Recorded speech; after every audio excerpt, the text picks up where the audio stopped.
Et on se retrouve tous ensemble avec Johan toujours et avec Johan. Bonjour. Enchanté.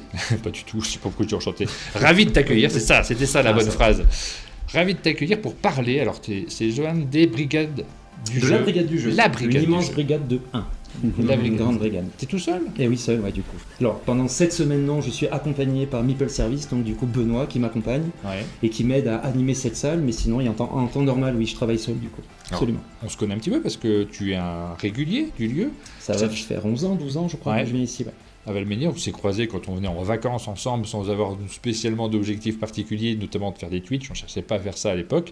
Et juste pour le plaisir de la montagne, de se promener, de profiter du lieu qui est assez exceptionnel. Et puis là, on se retrouve avec une activité que je ne te connaissais pas à l'époque. Tu faisais pas ça? Non, j'ai commencé ça en 2018, du coup. Et oui, c'est ça. Non, à l'époque, non, du coup. Mais oui, depuis 2018, je propose des salles escape room itinérantes qui promènent partout, dans n'importe quel lieu, y compris des appartements. Donc on a pu le faire dans un appartement ici, du coup. Ça, c'est extraordinaire, parce que quand on m'a dit, bon, c'est un escape room qui se balade, tu as tendance à dire, le type, il va arriver avec une caisse, il va l'ouvrir, il va installer un chapeau au mur, il va y avoir une petite affiche d'un côté avec 3 dessins dessus, il va falloir décrypter ce dont il s'agit, et pas du tout. Alors c'est extraordinaire, c'est un truc qui se démonte, on ne voit plus la pièce. C'est un truc, enfin, je sais pas à quoi ça ressemble quand tu sors du camion. J'ai déjà fait les salles de Johan et c'est vrai que l'année dernière, quand on a fini le sommet des jeux, on s'est dit allez, quelle idée on aurait, etc. Et puis moi, j'avais Johan en tête. Je crois qu'on s'est croisé la veille, je crois. On s'est croisé la veille. Oui, c'est ça. Ouais. Et je crois qu'on en avait déjà un peu parlé. Et en fait, c'était une idée folle de carrément réussir à déplacer une des salles de Johan ici. Le problème de Valménière, c'est qu'on est dans des appartements. Donc comment déplacer une salle comme ça, qui est dans un barnum, dans une salle, heureusement on a réussi à trouver une salle dans laquelle ça rentrait. Il a vraiment fallu qu'on cherche et c'est vraiment passé au centimètre près. Ouais, parce qu'on a 7 de rab. Donc 7 cm de rab. Juste. Donc c'est assez incroyable. Et moi donc j'avais déjà fait toutes les salles de Johan, je les trouve incroyables, je lui ai déjà dit, je l'ai déjà annoncé sur les réseaux sociaux. Et en fait, on a réussi à te faire venir, merci à toi. Et donc la salle a été installée hier. Oui. Il y a eu quelques aventures, je ne sais pas si on les raconte, mais... On peut en parler. Alors, c'est la première fois que cette chose-là arrive, donc en principe non. Mais lorsqu'on a monté la salle hier, en fait, ma principale crainte en partant si loin de l'atelier, c'est d'oublier la moindre chose, parce que le moindre élément manquant va mettre à mal du coup cette salle. Et quand on a monté entièrement la salle, on était prêt à 15h30, on s'est dit super, on va pouvoir faire un super jeu. Et au moment de fermer le barnum, de mettre le tour du barnum, on avait oublié l'étoile du barnum. Ouais. Donc en fait, c'est tout le mur. Parce que alors le barnum, c'est pas parce qu'on utilise ce mot très régulièrement pour c'est une sorte de mini chapiteau. Une sorte de chapiteau de 3 mètres par 3 mètres. Ouais. Voilà. Donc c'est un truc qui se déplie à l'intérieur de la pièce. On va vraiment avoir des décors qui sont adaptés, que tu as réfléchi, pensé pour qu'on soit immergé. On n'est pas dans une salle dans laquelle vous allez utiliser ce qu'il y a à l'intérieur des pièces. C'est vraiment, on est immergé dans un univers complètement différent. Et vraiment, on est à un niveau qui est celui des meilleurs escape rooms. Sur ce plan-là, c'est énorme. Il y a du matériel, il y a des trucs électroniques auxquels on ne s'attend pas du tout. Pas mal d'inventivité dans le matos. Et là, il manquait le décor. Donc, tu as dit des rideaux. Il manquait pas le décor. Ce qui manquait juste la toile de l'appartement. Oui, c'est qu'on aurait vu les prises de courant, on aurait vu les tableaux au mur. Et du coup, on s'est dit à un moment, et en mettant donc un élément de décor au fond, on a vu qu'il y avait un rideau rouge et que cet élément de décor rendait super bien avec un fond rouge, car oui, le thème de la salle, donc c'est sur la Rome antique. Et du coup, donc on a trouvé ça super beau avec les rideaux. Et du coup, c'était pratique lorsqu'il a fallu que l'on couvre entièrement ce barnum qui est quand même très grand. On a fait la quête auprès des appartements. On a volé des rideaux d'un nombreux rideaux, voilà. Du coup. Donc si vous manquez des rideaux, ils sont donc en 109 dans la salle escape, du coup, mais on va vous les rendre. Promis. Et le décor est incroyable parce que vraiment, on est complètement immergé. Et c'est magique. On rentre dans un appartement et à l'intérieur, on se retrouve à l'époque de Jules César. Oui. On doit retrouver les lauriers de César. Sa couronne de laurier, absolument. Sa couronne de laurier. Et on doit mener une enquête avec des... Et ce qu'on trouve à l'intérieur, c'est... On peut rien dire en fait sur le contenu, on ne peut pas se permettre de raconter. Je vais te laisser pitcher. Et puis juste après, on va revenir quand même sur cette activité parce qu'il y a peut-être des gens qui nous regardent, qui travaillent en entreprise par exemple. Alors en entreprise, pas trop encore, parce que là, tu es souvent sur les musées, sur les lieux. C'est pas mal les musées, pas mal les mairies aussi, les musées, les médiathèques, les mairies, les monuments historiques aussi. Ouais. En fait, partout, parce que ça peut partir partout. Je fais des festivals du jeu aussi. J'ai fait plusieurs années le festival de Montpellier, le festival de Lignan-sur-Orbe. Oui, sur les festivals de jeu, c'est vrai que ça s'y prête aussi. Oui, mais on peut te louer en fait, c'est ça le truc. Il n'y a pas que les escape games, il y a aussi les jeux géants, les trucs comme ça. Oui, les jeux en bois géants, c'est ma première activité exclusivité, c'est des jeux en bois géant. Et du coup, en 2000, enfin, je sais pas si on en parle maintenant, mais en tout cas, en 2018, un copain qui tenait un festival, c'est à Lignans-sur-Orbe, c'est un copain auteur aussi, Christophe Loras, que j'embrasse du coup. Ah oui, bien sûr. Et qui m'a dit, je suis très embêté, je devais avoir un prestataire qui fasse une salle Escape, il est pas là, est-ce que tu pourrais me bricoler un truc ? Et donc il m'a prévenu une semaine avant, j'ai contacté Stéphanie, et là c'est assez rigolo, Stéphanie qui se trouve au fort du coup, qui gère le côté escape game, enfin le côté loisir de tir laser et le côté escape. Et donc j'ai demandé à Stéphanie, est-ce que tu pourrais me faire un coffre, un truc qui pourrait me dépanner ? Elle m'a fait ça, j'ai trouvé ça super, et de suite je me suis dit, il y a forcément moyen d'immerger les gens beaucoup plus encore que juste un coffre et des éléments. Ah bah oui. Qu'est-ce qu'on peut faire ? Et on pousse tout au maximum. Et du coup, différentes personnes ont pris la main, dont beaucoup de gens que j'ai pu connaître ici, Marie Moulin, Thibaut Dupérier aussi. Ah, Valménier est un peu le générateur. L'ambiance sonore qui est incroyable, c'est Marie Moulin. Marie Moulin qui a travaillé par exemple sur les lapins crétins, qui est quelqu'un qui travaille sur le son et qui fait des habillages sonores, et donc elle a travaillé. C'est pour vous dire à quel point c'est immersif ce qu'on a vécu ici en bas. Ouais, chouette. Et appel aux éditeurs, petite parenthèse, Marie Moulin avec son copain, donc ils ont des protos, parce qu'ils sont ingénieurs son tous les deux, et en fait ils ont des protos sur le son, et donc s'il y a des éditeurs à Valminier et qu'ils écoutent cela, il faut absolument aller tester leurs protos, ils sont incroyables. Et l'ambiance sonore donc a été faite par Marie Moulin de cette escape game, et c'est l'aide aussi à l'écriture du scénario, donc au lien aussi c'est Thibaut qui est aussi auteur du coup, qui m'a beaucoup aidé aussi, et des artistes divers et variés. Mais oui, l'idée c'est vraiment de couper du monde les gens qui rentrent à l'intérieur et de leur faire oublier qu'ils sont simplement dans en fait une toile de tente. C'est vraiment ça l'idée, c'est de les immerger, de couper à tous les niveaux du coup. Donc, oui, c'est difficile d'en parler parce qu'on ne peut pas montrer des éléments. C'est compliqué. Mais parce que ça serait l'effet de surprise. Mais oui, voilà, l'effet de surprise quand on rentre dans la pièce, c'est ça aussi qui fait partie du plaisir du jeu. On ne sait pas ce qu'on va voir avant. Si vous avez vu les contenus, ce sera un petit peu moins rigolo sur cet aspect-là, en tout cas sur la surprise. Donc on ne peut pas vous les montrer. C'est un peu frustrant parce qu'on aimerait bien vous dire qu'à l'intérieur il y a des meubles particuliers avec des mécaniques, mais en tout cas on va retrouver des choses. À certains trucs, je me suis dit, moi, toi, tu es à l'extérieur de la pièce, tu dois activer des manettes ou des machins quand on fait quelque chose, mais c'est même pas le cas en réalité. Rien du tout. Tout est automatisé. Donc moi, je fais rien. C'est hyper geek comme système. Il y a des trucs, il y a des machins, il y a des puces NFT. Il y a innocent et que ça ne le soit pas. Donc j'ai différentes salles, mais à chaque fois l'idée c'est qu'on rentre, on voit seulement des éléments en bois, sculptés, travaillés. Mais en tout cas, il n'y a aucun élément électronique apparent, je veux pas du coup ça. Donc c'est authentique et il se passe des choses étonnantes du coup.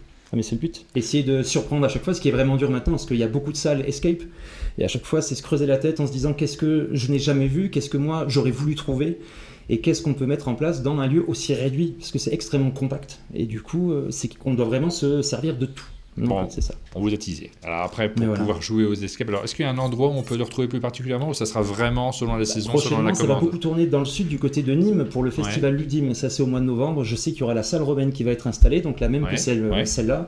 Ensuite, je sais qu'il y a pas mal de dates programmées. Le festival de Montpellier en avril prochain, donc 2025, on est encore un peu loin. Sur le site de Glanum, si vous êtes du côté de Saint-Rémy-de-Provence, elle va être installée pendant les vacances de la Toussaint sur un site antique, parce que cette salle romaine, elle est historiquement juste. J'ai travaillé avec des médiateurs. Et du coup, l'idée, c'était que l'ensemble des éléments soient parfaitement crédibles et dans ce qu'ils appellent eux archéo-compatibles. Donc du coup, c'était un vrai travail aussi de garder un vrai jeu. Mais après coup, on se dit, tiens, mais en fait, c'est vrai ça, et ça, c'est vrai. Et on cherche, et oui, c'est vrai. Donc on arrive à créer un lien. Et en février prochain, une semaine entière, elle sera installée au musée de l'art antique, c'est le musée de la Romanité, basé sur Arles, du coup, pendant 7 jours, du coup, notamment. Et peut-être dans votre festival, si vous êtes organisateur de festival par exemple, je vois qu'il y a Steve là qui est sur, je ne veux pas vendre à Steve, l'obligation d'organiser une escape room, mais bon, des fois il y a des organisateurs de festival qui aimeraient bien avoir des petites animations en plus. Au Flip, il y avait pas mal d'escape rooms, mais c'est vrai qu'à Toulouse, là, ça serait une bonne idée d'avoir quelques salles en plus. Appelez-moi, pourquoi pas. Voilà. Il y a un peu de temps. Et donc effectivement, c'est super. Vraiment, moi c'est un conseil que je vous donne, et c'est pas parce que Joanne est juste là. C'est vraiment, ça vaut le coup d'avoir ce genre d'animation, puis surtout des escape rooms qui se déplacent. En fait, c'est pas si évident. Ça te prend combien de temps de l'installer ? En temps normal, lorsqu'on n'a pas les problèmes de toile, 2 bonnes heures, c'est fini. Hier, on a mis pas loin de 8 heures quand même, parce qu'on a eu le problème d'étoiles. Mais sinon, oui, en 1h30, 2 heures max, c'est prêt, et en 1h15, c'est plié. Donc voilà, c'est ça. On arrive au jeu des questions. Tu vas pouvoir peut-être battre Rachel qui a 5 points. Hein, c'est le record actuellement. Est-ce que tu feras mieux que les 5 points de Rachel ? Tu as le choix entre les questionnaires d'Aline, questions très dures. Donc chaque question vaut 3 points. C'est ça. Après, il y a mes questions qui sont vraiment très faciles. Mais on a quand même estimé qu'il fallait leur donner 2 points parce que les gens sont nuls. Et enfin, il y a les questions de Johan qui sont un peu plus faciles. Plus faciles. Alors, ceci dit, honnêtement, tu poses les questions tu prends la population française de base, c'est les miennes qui sont les plus simples, très clairement. Parce que là, on est sur un thème jeu de société pour Johan, et donc forcément, ça va parler à nous, mais ça ne parlera pas forcément à tout le monde. Non, c'est sûr. Tu as droit à 5 questions. Et ben, je vais tenter en premier avec toi, du coup, Martin. Ah oui, tu m'as dit en off que toi, Aline, c'était moi. Non, j'ai dit Aline, j'ai entendu les questions de Rachel avant, et je crois qu'on était à sec de questions d'Aline, donc ça tombe bien. Tant mieux. C'était au point. Parce que la tête des gens, c'est incroyable à quel point les gens sont pas très doués en sport, ça m'a surpris. Sur les joueurs, c'est pas un thème qui parle beaucoup aux joueurs. Voilà, le Léon Marchand, c'était facile quand même. Ouais, j'étais sympa. Dans quelle discipline les Français ont remporté les 3 médailles, or, argent et bronze, lors des Jeux Olympiques à Paris? C'est facile. Il y a une discipline, et c'était pas arrivé depuis 1924, je crois, enfin depuis très très très longtemps. Là, après, j'ai l'image, je l'ai vu 1000 fois, mais le nom de la discipline exacte, on va voir, si tu la connais. Alors, si on veut, le nom exact n'est pas si simple à trouver, mais je serais sympa. Alors, pour être honnête, je n'ai pas suivi les JO, parce que j'étais installé au cœur d'un château, du coup, donc j'ai pas vraiment vu ça. Mais en plus, là, le coup des 3 médailles, je pourrais pas dire, peut-être de la danse, du breakdance ou quelque chose comme ça, peut-être. Non, c'était pas du breakdance. Mais le breakdance, je sais pas si on avait 3. C'est pas du breakdance, mais en tout cas, c'est une discipline qui ressemble pas mal à ça. J'ai vu. Si, c'était du breakdance. Mais le breakdance, en fait, je crois pas qu'il y avait 3 Français dans les épreuves. Tu sais, il faut être sélectionné. Là, c'est une discipline où on a la possibilité d'avoir 3 Français sélectionnés. Il y en avait 3, ils ont été en finale. C'était le BMX Cross. Ah, oula. J'aurais dit juste BMX, mais ok.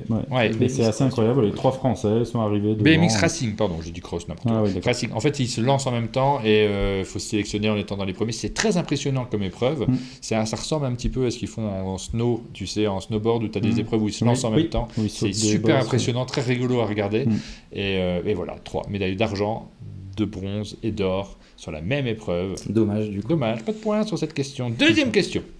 Je vais prendre Johan, du coup, parce que c'est un domaine qui me parle le plus. Donc, on va voir ça. Oui, j'ai dit 1924, NIAF, mais je ne suis pas sûr en fait de la date, mais je sais que... Alors, il y a le fameux Jeux Olympiques de 1900 où la France a fait un record de médailles incroyable, mais on ne les prend pas trop en compte. Les Jeux d'avant-guerre, en général, au niveau statistique, ceux de 1900 ne sont jamais pris en compte. En 1924, c'était aussi à Paris, et là, peut-être qu'il y a eu des épreuves où les Français ont tout... En 1900, de mémoire, il y a 7 épreuves où les Français ont remporté les 3 médailles.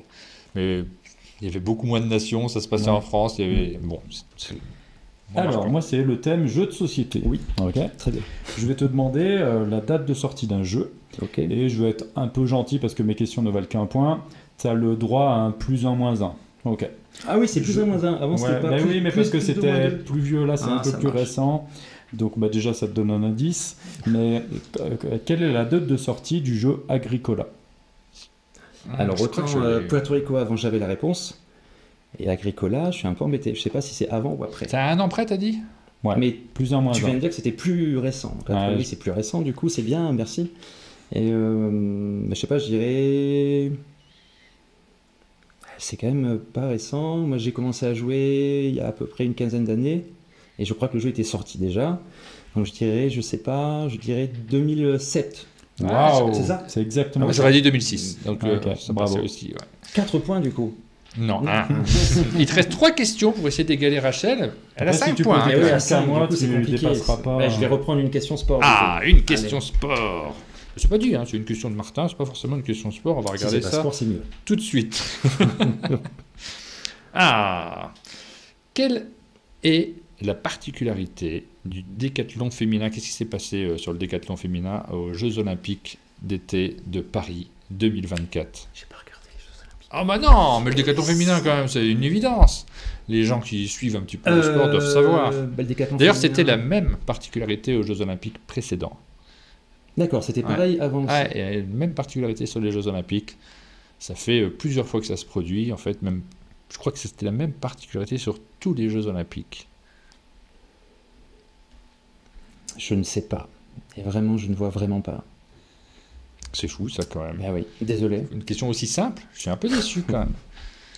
Alors, sur les Jeux Olympiques de Paris, sachez qu'il y avait autant d'athlètes hommes que d'athlètes femmes. Mais il y a des épreuves qui ne sont pas accessibles aux femmes parce que les femmes ne font pas le décathlon, elles font l'heptathlon.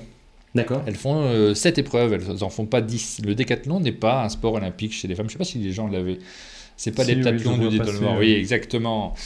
Il n'y a pas de décathlon femmes aux Jeux Olympiques. En tout cas, je ne sais pas si ça existe, le décathlon pour les femmes. C'était un piège, du coup. C'est ça la particularité, c'est qu'il n'y en a pas. D'accord. Bah oui. C'est pas un piège, c'est une question, il faut y répondre. Je ne vais pas te dire est-ce que le décathlon femme existe ou pas. Ça serait trop facile. C'est binaire. Eh oui, non. Bon, je crois que je vais Est-ce que du repartir, coup, il y avait des sports où il n'y avait pas côté. d'hommes?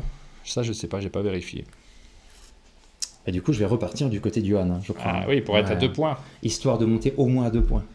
J'espère. Normalement, c'est une question simple, mais peut-être pas. Qui est l'auteur de Ark Nova? J'ai le jeu, évidemment. Ouais. J'y joue beaucoup, évidemment. Mais le truc, c'est tu vois, que je crois que c'est il son est pas si premier connu, jeu. C'est son premier jeu, donc. son premier jeu. Mais il est devenu célèbre grâce à ça. Et Alors Est-ce que j'embrasse tu l'as Fabien, du coup, qui doit être en train de voir et qui va évidemment se moquer de moi lorsqu'on se reverra après.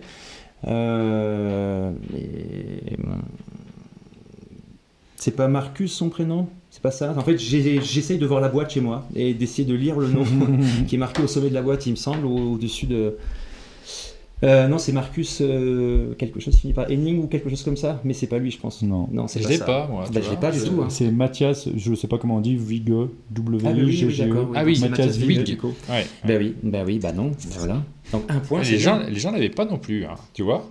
Pour l'instant, tu as un point, il te reste une dernière question pour sauver l'honneur. Est-ce que je reprends du sport? Je sais pas. C'est C'est seulement les JO ou pas? Parce que si c'est seulement les JO, c'est compliqué. Oui. non, mais il y a des questions vraiment ultra simples. Si je te pose la première question. Oui, c'est sûr. Le décathlon femme, tout ça. Ouais, franchement, C'est sûr que c'est ça. moi j'ai une question simple. Tu veux une question sport? Je vais reprendre une question. Ah, mais c'est vraiment. Je vais assurer le coup plutôt. Elles sont simples, mes questions, c'est fou. T'as même pas besoin d'avoir suivi. Qui est l'auteur de Pictomania? C'est un peu geek quand même, mais c'est un auteur très connu. Ah oui. Ouais. Moi je l'ai très très connu. Enfin, on l'adore. Tu l'adores, non? C'est Johan, tu Pictomania. l'adores. Ah bon, je l'adore. Ah oui, je crois Pour que tu adores cet information, auteur. Pictomania, c'est un jeu de dessin assez incroyable. Oui, que les gens n'aiment pas trop. Mais je crois bien voir. C'est le gars qui a fait le jeu de déduction incroyable. Oui. C'est lui. Entre autres. Enfin, déduction, oui, et un jeu dont on avait joué ensemble aussi, je crois, où il y avait un mot à ne pas prononcer, une sorte de tabou qui avait été fait aussi. Oui, bravo. Et évidemment, je ne vais pas... Tu parles de Trap quelque chose? Ah oui, Trapwords. Je crois que c'est Vladash Vatil. Vladash Vatil, c'est une bonne réponse. Je crois qu'on dit Vladak Vatil, mais je me suis trompé hier sur la Auteur prononciation. extraordinaire parce qu'en fait, il fait partie... T'as toujours des auteurs, ils ont un type de jeu donné. Et Vladash Vatil, moi je me dis Vladash Vatil, je me permets. Oui, parce qu'il a fait un jeu de donjon aussi. Il fait des jeux complètement différents les uns des autres. Entre Galaxy Trucker, qui est assez incroyable. Codenames. Et puis Codenames, en fait, il est capable de faire du party game, c'est que ce soit un il va dans des genres et du complètement Through the Ages. Incroyable. Mais voilà, 2 points. 2 points, Sauvé. c'est nul. Merci. On a fait les 5 questions, donc On a tu fait as les 5 gagné questions. un carton de bingo. Waouh. Alors, Quand on fait Merci plus beaucoup. que 0 points, on a un carton de bingo. On verra si notre dernier candidat arrive à passer Rachel, à la renvoyer aux oubliettes, parce que quand les gens sont éliminés du classement, on n'y pense plus du tout. Merci beaucoup, Johan. merci à vous du coup. Merci pour l'escape, c'était extraordinaire. Ah bah super. Et puis on se donne rendez-vous. Est-ce que l'année prochaine, il y aura une autre escape sur Wellman? Je ne sais pas. Est-ce que ça rentre? Est-ce que le Barnum est Si assez... une rentre, toute rentre. Toute C'est le rentre. même format à chaque Ok, fois. Donc a priori, parfait. c'est possible. Eh ben, j'espère qu'il y en aura une autre. On se donne 2 petites minutes de pause et puis on reçoit Hicham pour vous parler de Studio H juste après. Donc restez en ligne, il y a encore des chouettes jeux à vous présenter. À tout de suite.